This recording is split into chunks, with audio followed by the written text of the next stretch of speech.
Bienvenue dans notre émission La tête dans le cœur. Je suis Alix. Et moi, Caroline. Ici, tous les mardis, nous abordons des sujets qui nous concernent tous, avec transparence et humilité. Le tout accompagné par le regard éclairé de Caroline, spécialisée dans le fonctionnement de l'inconscient et la gestion des traumatismes. Allez, on lâche la tête et on va dans le cœur. C'est parti!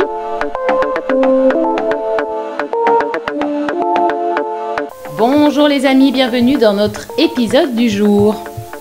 Bonjour. Bonjour. Thomas et Camille sont avec nous pour l'épisode du jour. Donc pour rappel, Camille est mon mari et Thomas est le mari de Caroline. Donc nouvel épisode dans le cœur des hommes. Et aujourd'hui, nous allons parler du rapport aux professionnels quand on est un homme et de ce qui s'est joué quand ils ont pris une grosse décision en venant vivre à La Réunion. Donc on va développer tout ça. Avant de venir vivre ici, donc il y a un an pour vous, Thomas et Caroline, et plus de 6 mois maintenant pour Camille et moi, vous aviez tous les deux des postes très confortables. Toi, Camille, tu étais commerciale dans une grosse société à Lyon, avec la voiture de fonction, un salaire extrêmement convenable, des primes, etc. Toi, Thomas, tu étais passé associé dans une boîte de transport dans le BTP, qui était un domaine dans lequel tu évoluais depuis plus de 10 ans. Oui.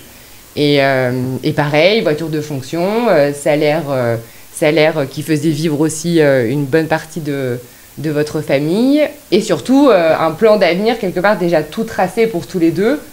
De par les métiers que vous aviez choisis, vous étiez installés, c'était confortable, c'était rassurant. Et surtout, vous étiez quand même les piliers financiers de nos familles respectives. Dans la mesure où nous, on avait fait le choix de lever le pied sur le professionnel pour être disponible pour les enfants. Et surtout, on s'est mis chacune à notre compte dans nos propres domaines. Donc forcément, l'entrepreneuriat, ça demande un petit peu de temps à s'installer. Qu'est-ce qui a fait, au moment où vous avez pris la décision de venir vivre à La Réunion, l'un et l'autre, que vous avez réussi à prendre cette décision de mettre un stop à ce travail que je viens d'énumérer, donc confortable, sécurisant. Qu'est-ce qui fait qu'à un moment donné, on est dans une situation confortable professionnelle, on est le pilier financier de la famille, mais on est capable de se dire, bah non, en fait, c'est pas suffisant. Je commence mon lapin? Commence, j'avais commencé la dernière fois. Ouais. Ah oui, c'est vrai. Tout simplement parce que t'es malheureux. Voilà. Enfin, moi, je suis passé par cette étape-là, c'est qu'à un moment donné, oui, effectivement, tu as tout ce que tu veux matériellement, oui, il y a une paye confortable qui rentre pour les besoins de la famille, etc. etc. Donc tu endosses aussi un peu ce rôle-là, voilà, de faire vivre plus ou moins matériellement le foyer, même si c'est pas pour autant que Caroline n'œuvrait pas de son côté, bien au contraire. Mais voilà, tu te mets un peu toutes ces responsabilités, tu es quelqu'un, oui. Tu es quelqu'un parce qu'on te considère pour tes compétences, parce qu'on te considère parce que tu as pris des responsabilités. Pour ce qui est de mon cas, on m'a proposé de devenir associé donc dans une boîte de transport qui comptait 35 salariés. Donc effectivement, c'est comment on peut appeler valorisant. Oui, c'est très valorisant. C'est très valorisant. Limite, à presque un peu bomber le torse. Tu roules dans la belle bagnole, dans le gros 4x4, etc. Tu craques un peu à droite, à gauche, le fric que tu as. Enfin, c'est vrai que c'est cool. Mais tous les matins, quand tu te lèves, bah, t'es malheureux. T'es malheureux parce que tu vas faire quelque chose déjà d'une que t'aimes pas. Enfin, tu vois, il y a rien qui vient vibrer à l'intérieur, en fait, en fin de compte. Il n'y a rien qui vibre, en fait. Ça vibre matériellement parce que tu sais que tu vas pouvoir faire plaisir à tes proches, à toi-même, machin. Une fois de plus, tu roules dans la belle bagnole, tu peux partir en voyage, ok, d'accord. Mais tu te lèves le matin, c'est vide, quoi. Donc, c'est vide.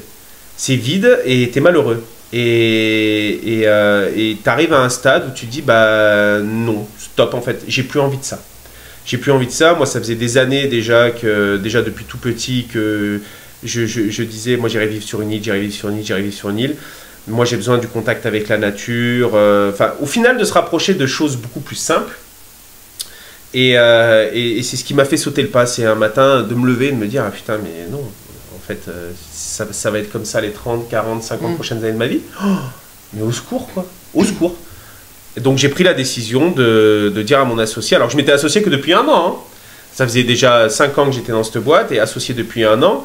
Donc on a fait les choses quand même dans les règles de l'art, les avocats, les ci, les là, et puis du jour au lendemain, tu dis stop, quoi.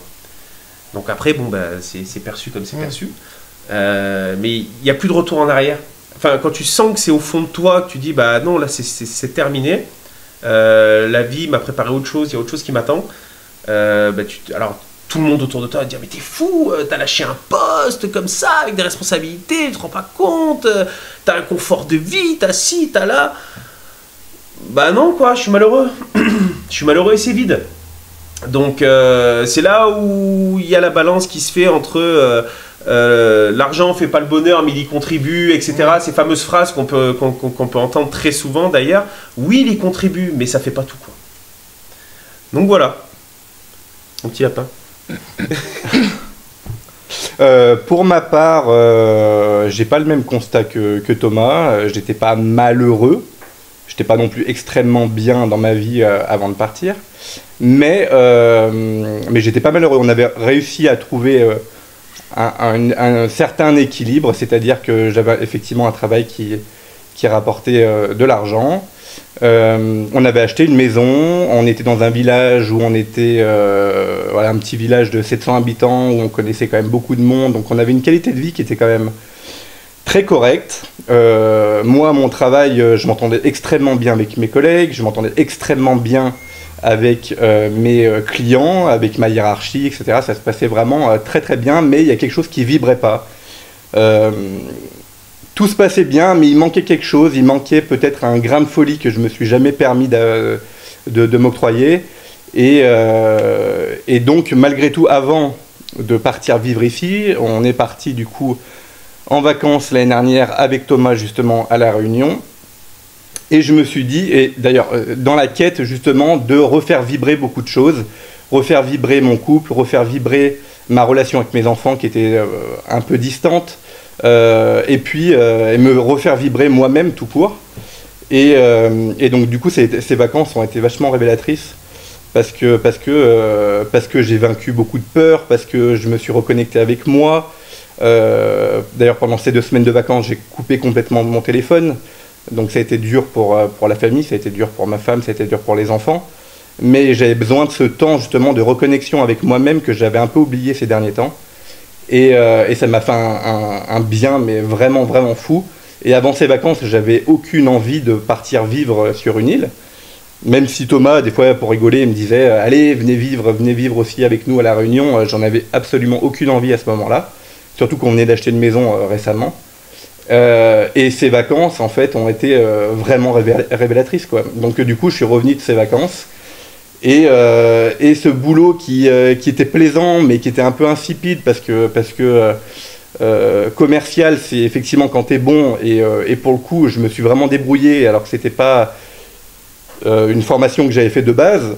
Je m'étais vraiment très très bien débrouillé, mais il manquait beaucoup de choses. L'esprit compétitif, j'aime ça, mais ça me bouffe énormément au quotidien. Le fait que les clients, du coup, ils t'appellent H24, même pendant les vacances, pendant les week-ends, avec des SMS, donc le travail est vachement omniprésent. Donc du coup, j'en avais un peu oublié ma propre vie, un peu oublié mes enfants, ma famille. Et donc du coup, voilà, donc il me manquait ce petit truc, ce petit grain de folie qui me referait un petit peu partir... un petit peu à l'aventure, un petit peu vers autre chose, et voilà ce que ça m'a apporté, ouais. Ce qui est intéressant de toi, Thomas, c'est que c'est le fait de te lever tous les matins et d'être malheureux qui a dit allez, maintenant ce projet qu'on a depuis 15 ans avec Caro, on le met en place. Malheureux dans le travail, hein. Dans le travail, malheureux dans le milieu professionnel, tu disais avant de partir, ouais. Non, ça et d'autres choses. Mais bon, tu passes quand même 80% de ton temps au boulot, quoi, donc c'est pas rien. Hein. Alors que toi, il n'y avait rien qui avait émergé, pour toi, ta vie était installée. Et c'est le fait d'être venu ici qui a fait un appel. Ça faisait quand même des années avant de travailler dans la boîte où j'étais. J'étais aussi commercial ensuite, avant dans une société de voitures. Ça faisait quand même des années où ça faisait... Le métier que je faisais n'avait plus de sens quand même. Mais si tu n'avais pas eu ces 15 jours de ressources où tu t'es reconnecté à toi et cet appel... Je pense que dans 20 ans, enfin, j'en sais rien, on ne sait pas de quoi l'avenir aurait été fait, Mais je pense que dans le futur, je pense que je serais resté dans cette société parce qu'effectivement, j'avais une très bonne paye qui faisait qu'on pouvait faire ce qu'on voulait de notre vie. Au niveau des achats, au niveau des vacances, etc. On pouvait faire quand même beaucoup de choses. On a pu acheter une maison aussi grâce à ça, aussi avec autre chose, mais aussi grâce à ça. Mais je pense que, et puis aussi dans le travail où j'étais, comme je te disais au début, j'avais une hiérarchie qui m'embêtait pas, qui était extraordinaire aussi. J'avais des collègues, des clients extraordinaires. Donc sur le papier, franchement, j'aurais pu y rester limite jusqu'à la fin de ma vie. Oui, il n'y avait aucune raison rationnelle. Il n'y avait aucune raison rationnelle. Il fallait quelque chose d'aussi gros qu'un appel d'âme pour dire non mais là c'est stop quoi. Exactement. Après Thomas, toi tu parles de j'étais malheureux au travail, mais avec un peu de recul, est-ce que finalement ce vide dont tu parles, il était finalement aussi présent, il était présent en toi. Alors moi j'ai des difficultés à croire que tu ne pouvais le ressentir qu'au travail et pas peut-être chez toi. Mais non, mais forcément, l'un va avec l'autre. Tu passes 80% de ton temps au travail, les journées, et Dieu sait que mon travail était prenant. Donc forcément, moi, moi j'en pouvais plus de ramener la merde à la maison en fait au bout d'un moment. Donc quand t'es pas bien, pas bien, pas que j'étais pas bien, mais t'es pas nourri. Ouais, voilà. Et donc tu arrives aussi, tu rentres à la maison avec tes problèmes du boulot, et etc.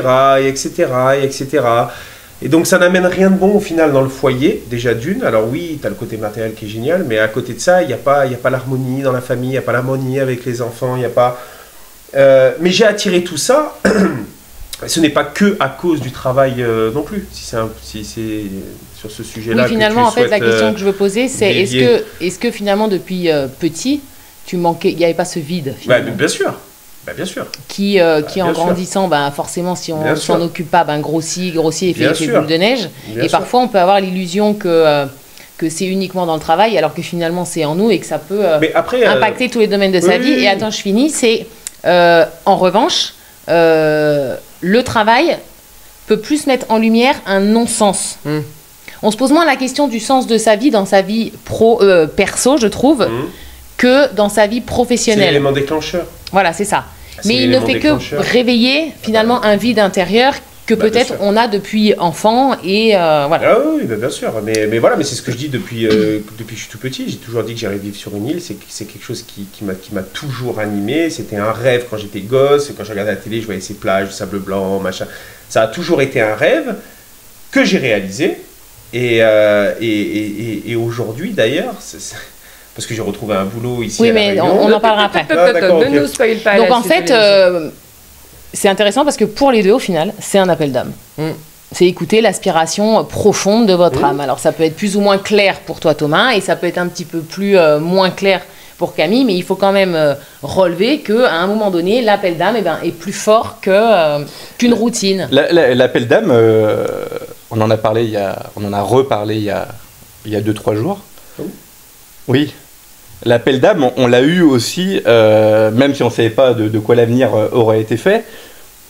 Mais avant qu'on parte justement tous les deux en vacances, on a eu ce coup de folie justement l'été 2000. C'était du culotté à la base. À la base. L'été 2022, d'ailleurs, respectivement dans chacune de nos vies, on n'était pas non plus au top de notre forme, on va dire. Dans notre couple, chacun de notre côté, c'était pas à la frite. La relation qu'on avait espéré, qu'on aurait aimé avoir avec nos enfants, elle n'était pas là. Et professionnellement, chacun de notre côté, c'était pas la joie, même si ça se passait bien, comme je le disais tout à l'heure. C'était pas la joie, quoi. Il y avait un truc qui manquait. Et on s'est retrouvés justement via cette discussion qu'on avait eue justement l'été 2022, où il y a ça qui va pas, il y a ça qui va pas, il y a ça qui va pas, sachant qu'on aurait aimé que ça se passe comme ça. Il faut que ça bouge parce que nos enfants vont plus vouloir nous parler, ou alors en tout cas on va avoir une relation avec nos enfants qui va être catastrophique. Si ça continue comme ça avec notre femme, ça va être le divorce assuré. Et si ça continue comme ça à notre travail, on va tout plaquer du jour au lendemain et terminer bonsoir. Et ce déclic, au final, moi, cet appel d'âme, alors effectivement, il a eu lieu quand je suis venu ici en vacances, mais finalement, il a eu aussi lieu via cette discussion qui nous a mis un coup de boost à vouloir changer radicalement notre vie. Vous avez regardé la réalité en face. Là. Voilà. Cette discussion, elle a mis en exergue là où vous en étiez, quoi. Et, c'était un point. Et donc, je ne sais pas.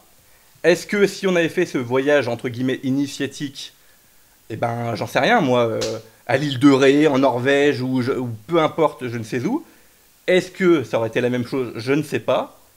Ce qu'il en est, c'est que ça s'est passé à La Réunion et qu'effectivement, il y a eu un deuxième appel d'âme qui s'est passé ici, et ce qui a fait que ça a fini de me convaincre de venir habiter ici.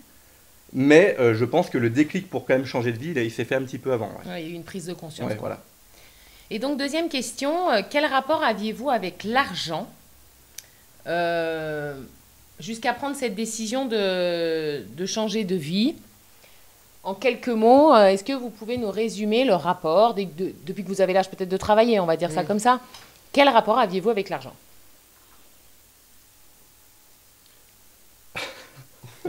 Ce blanc est très intéressant. J'y vais si tu veux. J'y vais si tu veux. Ça te laisse le temps. J'ai de quoi réfléchir. Moi, je suis un flambeur. Moi, je suis un flambeur. Mais non, mais c'est vrai. Moi, j'ai un rapport avec l'argent qui est... comment dire? Alors, j'ai un rapport... j'ai un rapport très ça. Et j'ai un rapport, des fois, c'est bizarre. Je m'explique. Je vais être très à l'aise à flamber. Parce que moi, je pars du principe que... l'argent pour moi est une énergie qui doit circuler. Donc si j'ai envie de me faire plaisir, si j'ai envie de faire plaisir à mes proches, si j'ai envie, je vais pas regarder.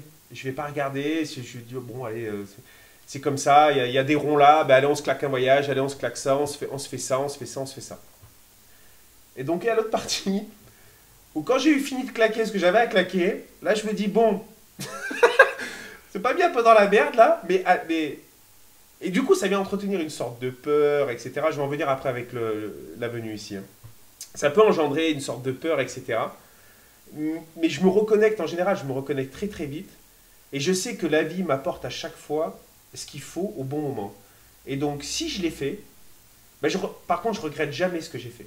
Quand je le fais, je le fais. Quand j'ai dépensé, je regrette jamais. Je vais dire, ça, je me suis fait plaisir là, machin, je regrette jamais. Mais par contre... quand ces peurs elles arrivent après me dire putain merde j'ai dépensé machin, c'est pas un regret parce que je dis je regrette pas, mais là je fais comme si je regrettais un peu. C'est la peur qui arrive tout de suite et qui dit est-ce que j'ai bien fait machin, et puis tout de suite derrière ça dure ça 5 minutes et tout de suite derrière je me dis bah ouais c'est cool, et puis la vie m'apportera ce qu'il y a à apporter, et puis à chaque fois ça se passe bien. Au final à chaque fois ça se passe bien, à chaque fois je retombe sur mes pattes, à chaque fois, et en attendant je me suis fait plaisir. Tu vois, il n'y a pas eu cette notion de restriction, de se dire oula attention, faut compter pour demain, quoi.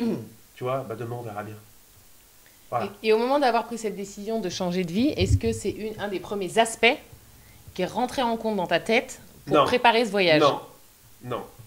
Le premier aspect, c'était Thomas, réalise tes rêves.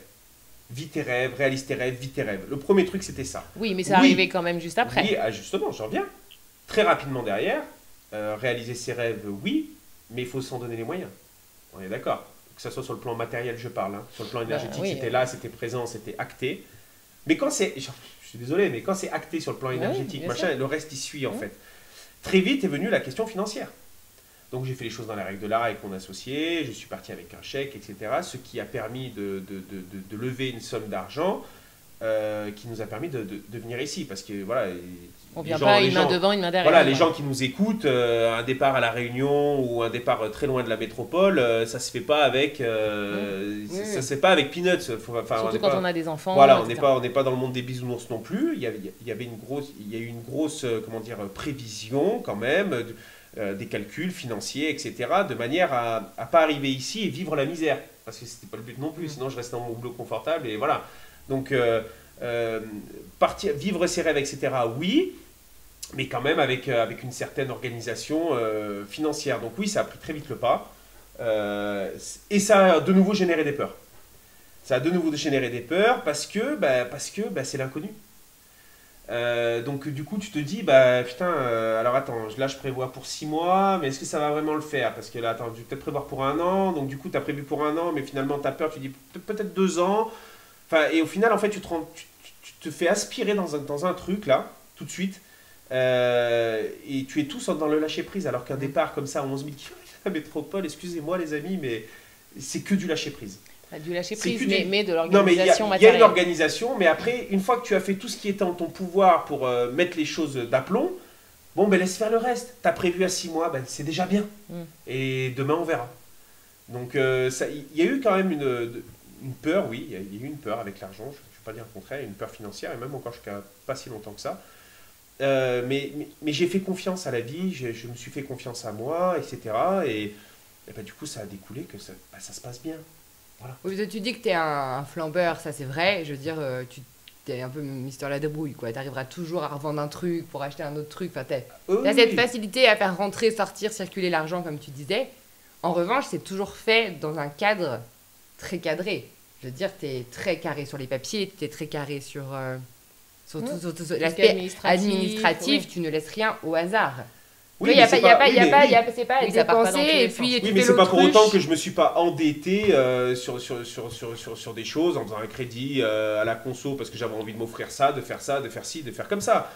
Mais j'ai envie de dire, l'argent de la banque c'est le mien aussi, donc ça tombe bien. Enfin, je veux dire, on les finance bien assez comme ça, donc ça tombe bien, c'est le mien aussi. Donc au final, je fais comme si c'était mon argent et d'autres argent, pardon. Et du coup, ça coule et tu profites de la vie.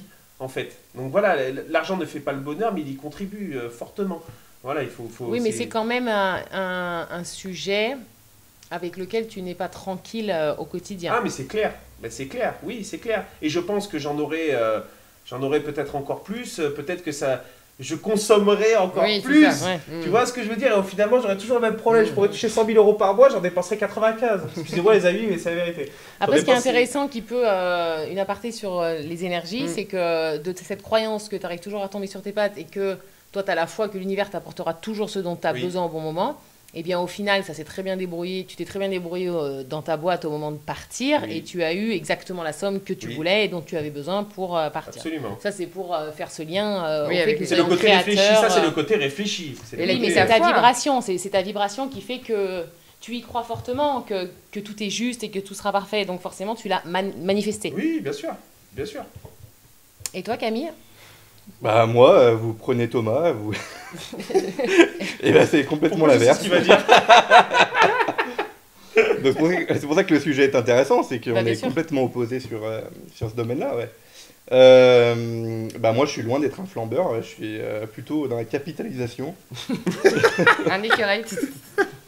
Ouais, j'ai la peur de dépenser. Après j'ai été élevé, c'est vrai, par un papa et une maman, et pour le coup aussi ma sœur en fait partie, où l'argent c'est un peu ça, c'est avoir de l'argent de côté, c'est faire des placements, c'est s'il arrive un pépin, enfin voilà, si, et ce qui fait que du coup c'est qu'à la moindre dépense, eh ben, ça fait un coup de poignard de limite dans le cœur, quoi. C'est putain. 500 €. Et encore, je trouve que j'ai fait quand même pas mal d'efforts vis-à-vis de ça. C'est-à-dire que on a eu des réparations sur la voiture dernièrement, et autant avant, ça m'aurait fait beaucoup de mal de dépenser de l'argent, même s'il le faut, hein, dans tous les cas. Là, ça me fait un petit peu, ouais, ça me fait un peu moins mal, ouais. J'ai un peu travaillé sur le sujet, et ce qui fait que j'ai beaucoup moins de mal à laisser partir et à laisser partir mon argent, justement, notre argent des comptes. Ouais, c'est vrai que j'ai beaucoup de mal avec ça, ouais. J'ai beaucoup de mal avec ça. Et pourtant, je veux dire, pourtant, t'es pas radin. T'es pas un radin, toi. Tu vois ce que je veux dire? Non, mais c'est vrai. Non, mais pour être, c'est pas un radin. C'est pas un radin. Non, c'est vrai. Faut dire ce qui est. Faut dire ce qui est. Non, mais on peut te demander, on peut te dire, bah tiens, j'ai besoin d'oseille, tu peux m'avancer ça, machin. Bah tu vas dire oui, tu vas pas te poser la question 150 ans, tu vois, t'aurais eu du mal à te faire sortir ton oseille, même si tu le sais qu'on te le rend. Tu vois? C'est pas... Tu vois ce que je veux dire? Mais oui, mais ça en fait partie. Ça en fait partie. Sauf si t'as blessé le cœur. Non, mais... Non, mais ce que je veux dire, c'est que dans ce que j'ai dit il y a 2 minutes, c'est que ça en fait partie. C'est-à-dire que s'il y en a besoin, tu vois, s'il y a un problème... C'est là où je dis t'es pas radin. C'est là où je dis que t'es s'il y a un problème, il y a de quoi venir. Mais effectivement, après, donc, il y a un avantage à ça, c'est qu'effectivement, j'essaye de nous assurer, justement, une vie où on aura le moins de complications possibles, financièrement parlant. Mais... ça enlève aussi une certaine, une joie de dépenser, parce qu'à chaque dépense que je fais, c'est compliqué, c'est putain, j'ai dépensé ça, je me suis acheté ci, je me suis acheté ça. Moi, je suis à l'inverse de toi, je suis limite dans le regret, quoi. Je suis dans le regret de m'être fait plaisir. Et d'ailleurs, la dernière chose en date, c'est le scooter. En arrivant ici, je me suis acheté un scooter. Et pourtant, au début, quand je suis arrivé, je me suis dit, dans tous les cas, dans ma tête, c'était nécessaire d'en avoir d'avoir un deuxième véhicule, et d'avoir fait le virement, mais comme si on m'arrachait un bras, quoi.